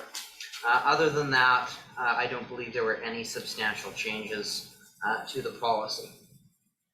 Okay, wonderful, thank you. Is there anybody else that would like to speak on this motion? Seeing none, we're now going to move on to voting.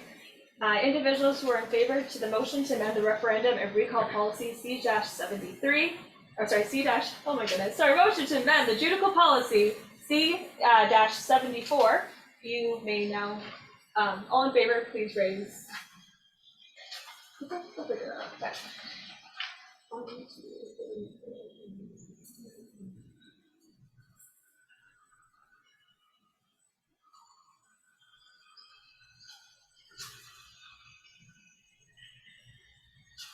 21 are in favor. Individuals who are opposed to the motion to amend the judicial policy C-74, please raise your card now. All right, seeing none, the motion to amend the judicial policy C-74 has been moved. All right, next we're going to go on to, all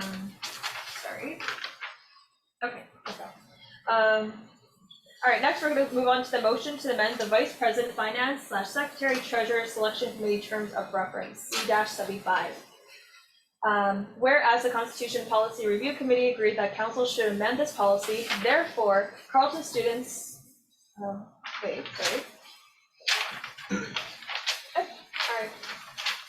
Therefore, Carleton students currently pay,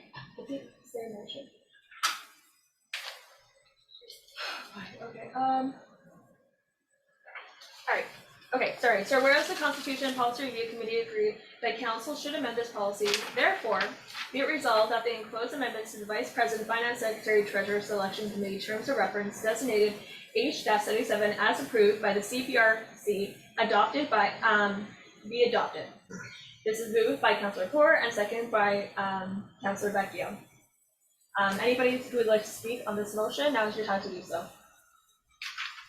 Yes.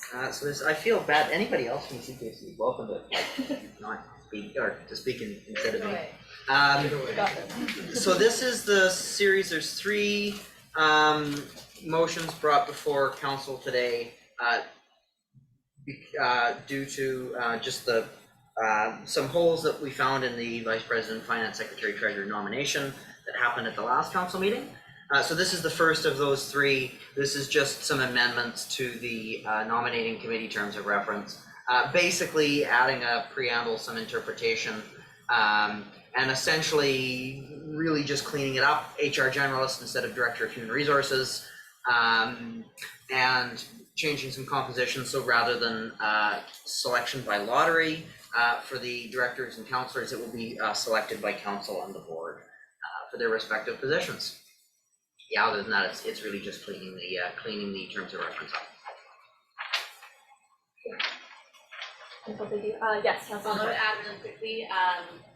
Greg put it quite well. We just took the experiences of the previous election and we just added clerks to our VP Finance, and we took those experiences and we made some edits to these policies here. So that basically sums up what we did. They're all pretty sort of straightforward and, like Ray mentioned, quite small edits for the most part. But yeah, we just took our experiences from those elections into the feedback that we received from the process as a whole and made some changes to clean it up and make it easier and a more sort of efficient process as well. Wonderful, thank you. Anybody else who would like to speak about this motion? Seeing none, we're now going to go on to voting. So the motion to amend the Vice President, Finance Secretary, Treasurer Selection Committee Terms of Reference, C-75. Individuals who are in favor of this motion, please raise your card now.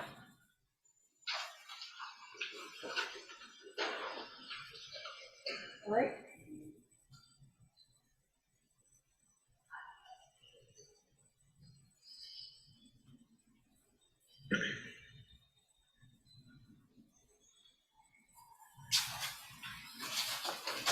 All right. Individuals who are opposed to this motion, please raise your card now. Okay, so 20 are in favor, and seeing none opposed, this motion to amend the Vice President, President Finance, Secretary Treasurer Selection Committee Terms of Reference, C-75 has now been approved. All right, we got this. Okay. Motion to adopt the Vice President Finance Secretary Treasurer Selection Procedure. Okay. Whereas the Constitution and Policy Review Committee agreed that Council should adopt this default policy, therefore be resolved that the enclosed amendments to the Vice President, Finance and Secretary Treasurer Selection Procedure designated as H-77 as approved by the CPRC be adopted. This was moved by Councillor Thor and seconded by Councillor Vecchio. Does anybody want to speak upon this motion? Now is your time to do so. Yes. I feel like a broken record here. So again, second of those policies that learning from experience. So this is a new procedure. This is not an amendment. You'll see the entire thing is read because it's entirely new. It's very short, basically just say, clearing up the policy and procedure.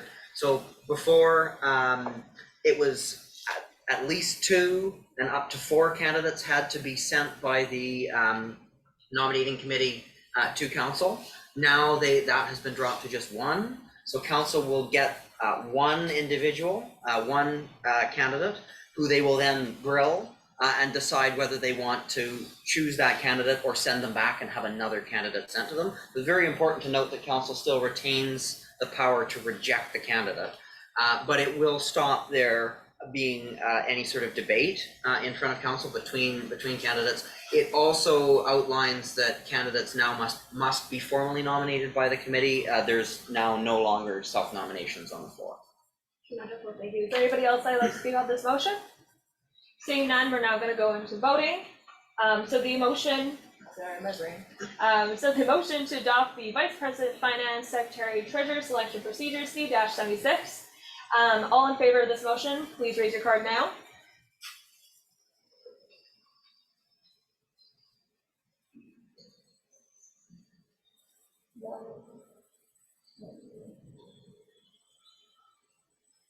Two.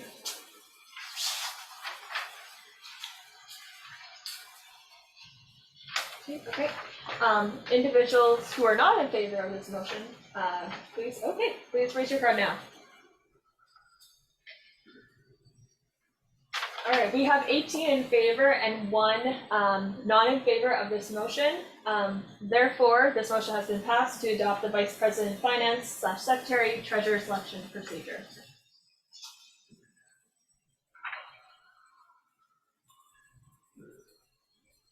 Is there any? 2? Wait, who was the other individual? Sorry about that. Okay. There's still, okay. All right, sorry, just for the record, so there's 18 in favor and 2 are against. Even so, this motion to adopt the Vice President, Finance / Secretary, Treasurer selection procedure has been passed. Okay. Next, the motion to amend the Vice President Electoral Policy C-77, whereas the Constitution and Policy Review Committee agreed anonymously that Council should amend this policy, therefore be resolved that the enclosed amendments to the Vice Presidential Election Policy designated H-77 as approved by the CPRC be adopted. This is moved by Councilor Ford and seconded by Jordan Vecchio. Is there anybody who would like to speak on this motion? Yes. Very administrative changes to this one. Now that we've really clarified the VPFST procedure, any references to that procedure has been taken out of the VP elections policy itself. And then again, updating for Chief Elections Officer has become Chief Returning Officer. Other than that, not much substantial, a little bit of voting procedure preamble. But again, no major changes. Just again, bringing it up to date now with the new electoral policy, the electoral code rather, and the VPFST nominating procedure and policy. Well, is there anybody else that would like to speak on this motion? Seeing none, we're now going to go into voting. All right, sorry, just 1 moment. Okay, so the motion to amend the Vice Presidential Election Policy C-77. Individuals who are in favor of this motion, please raise your card now.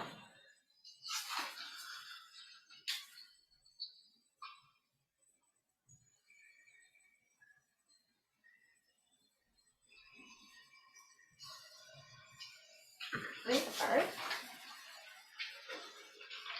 Individuals who are opposed to this motion, please raise your card now.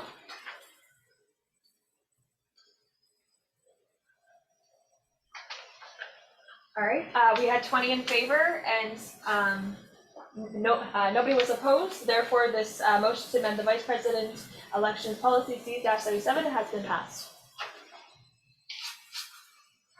All right, next we have the motion to amend the committee's policy C-78. Did you have to, you have a conflict of interest for this one? Yes. Oh. All right, so whereas the Constitution, So whereas the Constitution and Policy Review Committee agreed anonymously that the Council should amend this policy, Therefore, be it resolved that the enclosed amendments to the committee's policy designated H-77 as approved by the CPRC be adopted. This was moved by Councillor Lepore and seconded by Councillor Vecchio. Is there anybody who would like to speak on this motion? That's your time to do so. Yes. So you may be familiar with this policy as council passed it, June, July, perhaps. Essentially, it went to the board, and the board went, hey, there's some things that aren't quite right here. So the board sent it back to the CPRC, and the CPRC has now amended it to the board's satisfaction. At least I assume the board will be satisfied. The board will pass it, I hope, at the next board meeting. So a few very minor administrative changes have been made. Section 20, basically stating board standing committees shall be governed by board policy, not the committee's policy. Section 21, the removal of human resource committees to be joint board and council, because human resource committees are currently board jurisdiction. So they don't need to be, they aren't joint board and council standing committees. So we've removed that from the policy just to make that clear. The only other changes, there's some changes, to the mandate letter of the CPRC. Basically making sure that the board and council has ultimate authority, ultimate jurisdiction over scrutinizing actions of executive members, especially to the effect that such actions might violate policy. That's the mandate section 1E. And then a change in the paramountcy section, just again, because the board operates separately from council, there was the removal of the word "the board" in there, although I don't see that actually reflected in here. Anyway, it should be of council and then the board be struck out. Anyway, all motions or policies referred to another committee of council relating to policy, just because again the board has the Finance and Governance Subcommittee, which does the same thing for us. Now, naturally, the board will send stuff to the CPRC when they see fit. The last change to Schedule 3, the finance, fees, and funds mandate letter. So again, the board retains ultimate authority on compensation. So because we have a human resources subcommittee, there's no point in the finance, fees, and funds committee, the compensation review subcommittee, sections 1, sub B, sub 2, sub 2, and sub 3 have both been struck because they are already covered by another committee. And other than that, there are no other changes. One thing that I would like to recommend to council to do, and I don't recommend you do it now because we just need the committee's policy to actually be passed so that we can continue operating, because as of now, we're still actually operating on the original committee's policy that was passed in April, because the board wasn't able to pass this one without those few changes coming through council first. At some point, the CUSA committee's policy should be broken in two, because currently what we have is a policy that's bicameral, that means that the board has authority to stop changes to council policy, which is just dumb, to put it frankly. It makes sense for joint committees to be governed by both chambers. It doesn't make sense for the board to have to pass amendments to council committees. So in the future, sometime in the future, I would recommend that committee's policy be broken in two, so that we will then have three committees' policies. We'll have the CUSA Council Committee's policy, the CUSA Joint Committee's policy, and then board committee policy. Again, don't do that now, because right now we really just need the committee's policy to pass. But in the future, that's certainly a recommendation I make, is to break it up. Again, council does not want the board to have authority over their committee's policy. The board does not want to have authority over council committees. It's a redundancy that takes extra time. So yeah, that's a recommendation in the future. Other than that, though, as it stands, it's perfectly operational. All right, wonderful, thank you. Anybody else would like to speak on this motion? Seeing none, we're now going to voting. Individuals who are in favor of the motion to amend the committee's policy C-78, please raise your cards now.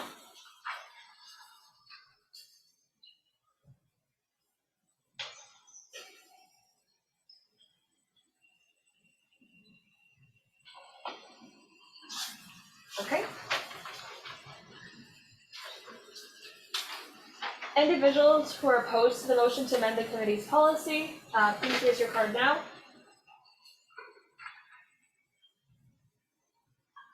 All right. Okay, so 20 are in favor, and seeing none opposed, the motion to amend the committee's policy has been passed. Okay.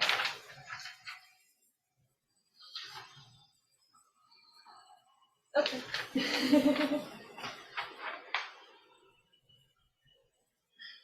All right, so we have a motion to proclaim of a referendum on the clubs and societies levy C-79. I feel like individuals could read this motion. I'll just get to the end of it. Or if you need, does anybody have any accessibility issues where they're unable to read this motion? Okay, so seeing it is long, and I know everybody wants to get out of here, so pretty much is full-time Carleton students currently pay some money anyways, and just trying to guess it. So all right, so the options for this motion is yes, I support increasing my payment to the club's fund, and no, I do not support increasing my payment to the club's fund. So anybody who would like to speak on this motion, now is your time to do so. Yes, we can hear you. Thank you. So this is an idea that I proposed alongside the Clubs Oversight Commission in regards to the CUSA Clubs and Societies levy. Now, as you're all aware, each one of us pays about $3.94 to the Clubs and Societies levy every semester. And in my mind, and I'm just not the least bit biased because I'm the Vice President in charge of clubs, a number, and sometimes even a valued member if I do all right. I think that the club service is one of the most important programs that CUSA offers to students of this school. The money that's collected from students is around $3 or $4 a semester. Almost all of it goes back directly to clubs or assist them in some important way. As we have it currently, there's around, let's say 150, I don't know, I'm spitballing here. Let's say just under $200,000 goes to the club's fund as it is. However, with salary, with administrative costs, with the rent we have to pay to the club storage rooms on campus that are used by hundreds of our clubs, we only have 150, so I guess dozens.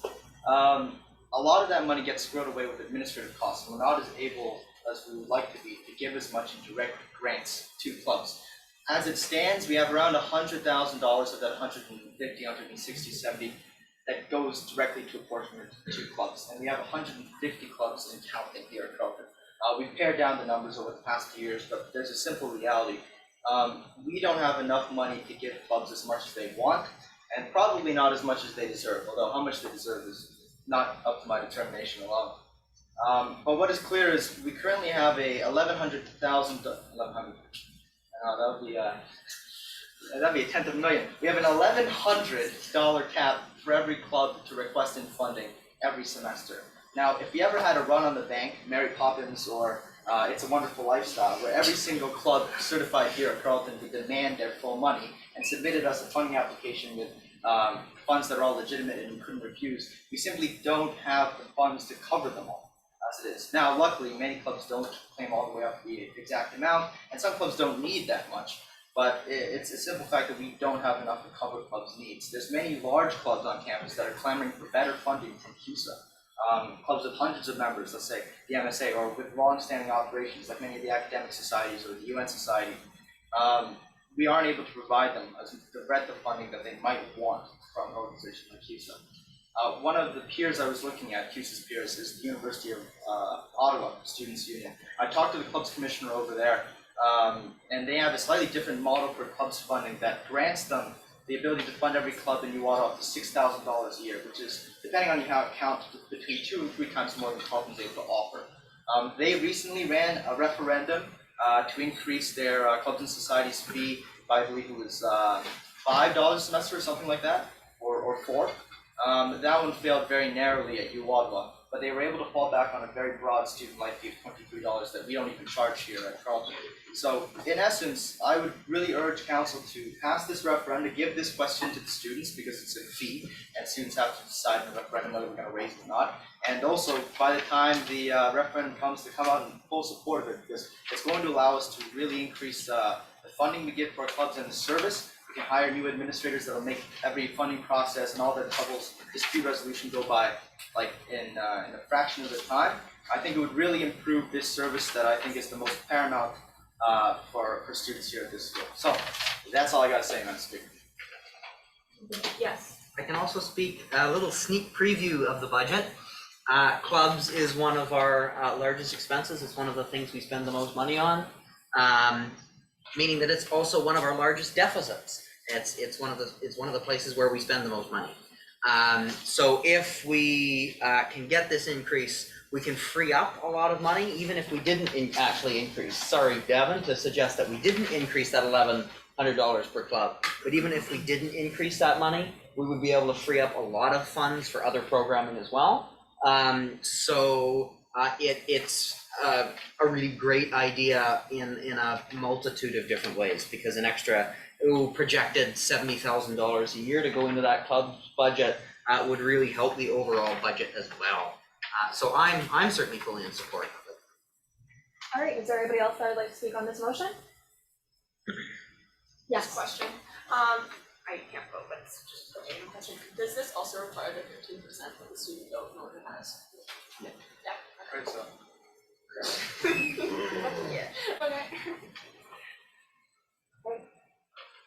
All right, seeing anybody else that would like to speak, we're now going to move on to voting for the referendum on the clubs and societies.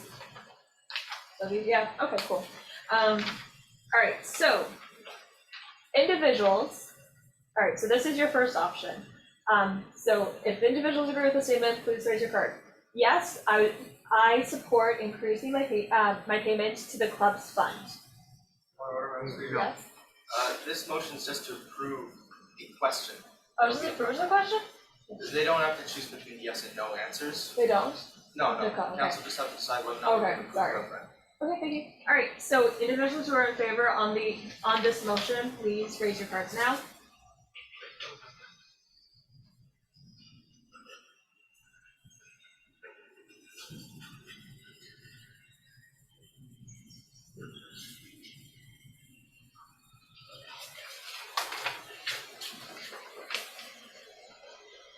Individuals who are opposed to this motion, please raise your hand now, or your card. All right, seeing none. The motion to proclaim a referendum on the clubs and society levy, 20 are in favor and seeing none against, this motion has been passed. All right, next we're going to move on to the motion to proclaim sorry, oh my god, I'm so sorry. Of the referendum on the Millennium Promise C-80. I'm not going, yet again, as it is quite long and we're running out of time. Individuals can read it on their own time, or if they read it before, awesome.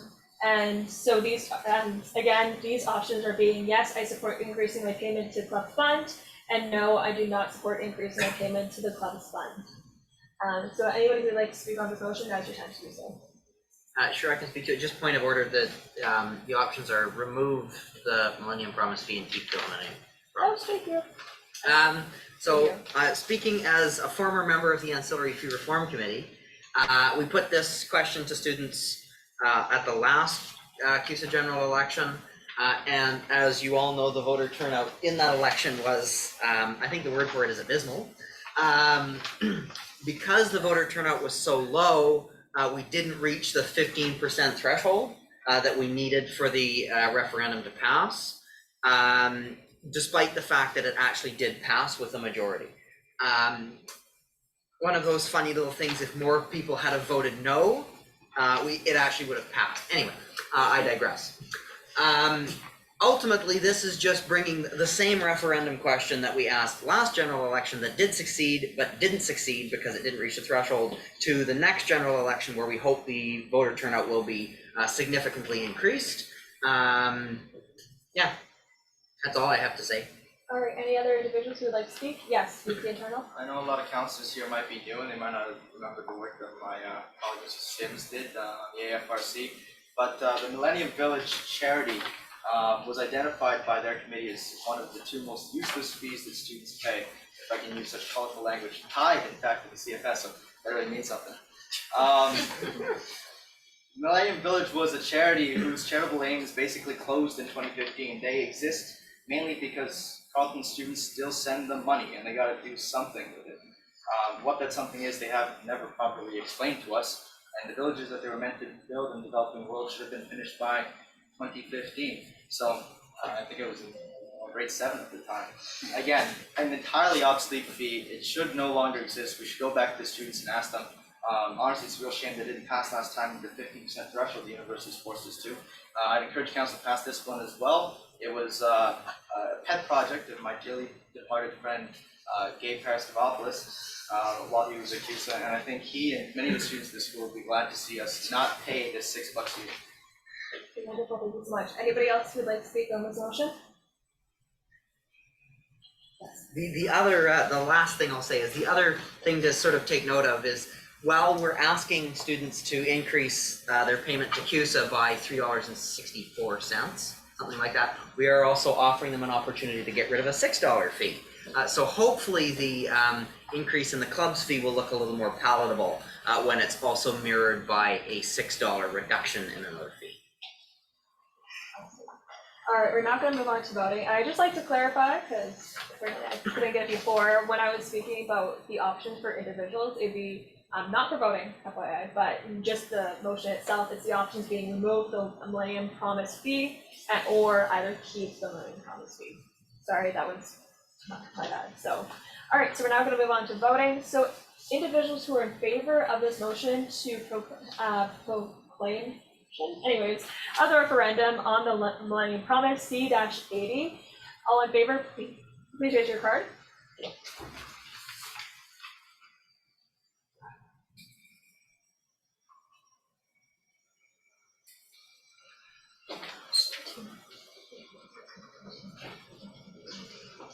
Nobody?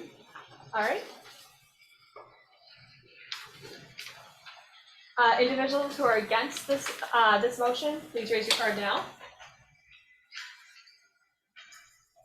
All right, seeing none, 19 are in favor, and seeing none that are opposed, the proclamation of the referendum on Millennium Promise C-80 has been approved. All right, so we just have one more motion for this item today. So the motion to declare a position on the 2023 referendum, C-81, whereas the association considers ancillary fees paid by Carleton students most valuable when combined to fund services that benefit all students, and whereas the club societies fund work to the broad benefit of thousands of students involved with certified clubs, and whereas the Millennium Promise Allowance has exhausted their original charitable aims for which this fee is instituted, and no Carleton students should see any direct benefit from their current activities, be resolved that the association officially endorse the Yes campaign in the upcoming club's funding referendum. Be it further resolved that the association officially endorse the Remove campaign in the upcoming Millennium Promise referendum. This was moved by Councillor Ford, seconded by Councillor Vecchio. Individuals who'd like to speak on this motion, you may now do so. All right, seeing none, we're going to now move on to voting. So individuals who are in favor of the motion to declare a position on the 2023 referendum, please raise your card now.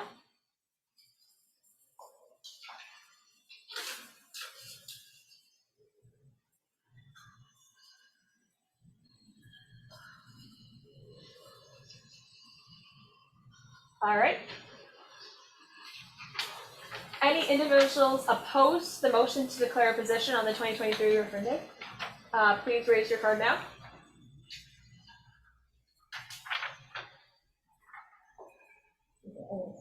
Okay.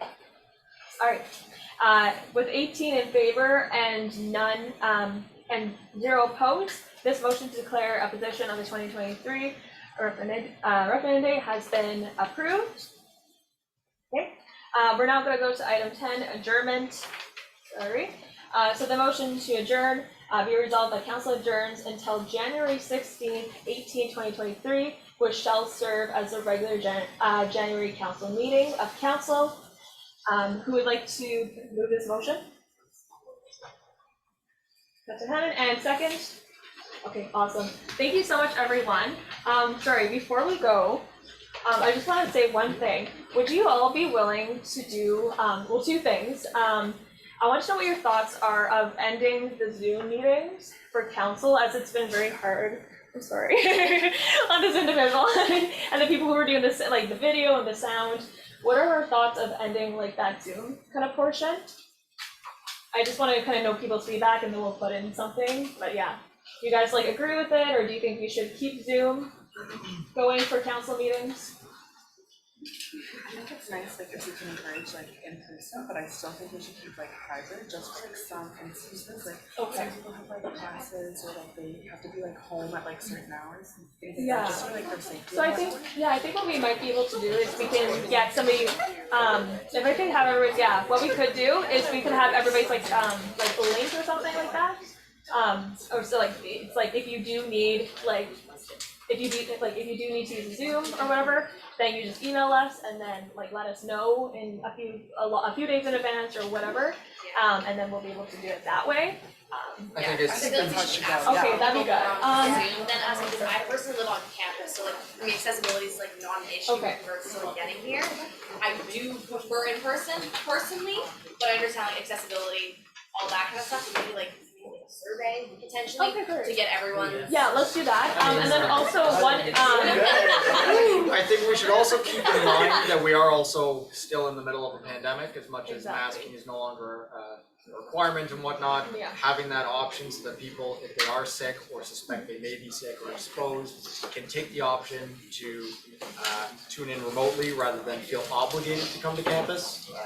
Because as we know with classes and hearing people coughing in lectures and whatnot, that is a serious issue, so. Oh yeah, exactly. And one other thing, I was wondering, would people be open to kind of getting like a counselor / exec like get together kind of thing?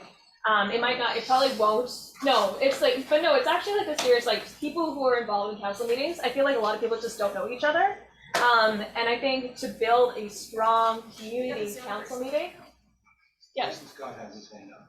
Okay, well, so anyway, sorry, Tyson. So anyways, but like just to like, you know, I think we need kind of like that more people to work together, right? Because there's people that are still not doing reports for councils. Okay, maybe I'm also the same, like for like councilors and stuff, and we need to like make sure that is encouraged, right? So I think kind of building that like a little more of a like relationship with fellow councilors and stuff like that, I think that might help it if we kind of get like a little get together. I'm thinking not now because I'm currently, you know, everybody's crying in exams soon. But I'm thinking maybe in the new year, like January, when everybody's kind of back in classes and stuff and kind of has everything ready. Probably add that to like the survey.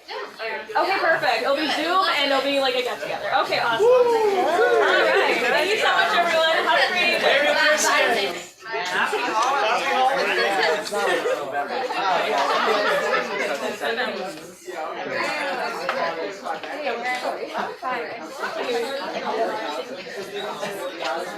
I always sort of figure, I think Merry Christmas is just what I celebrate. And so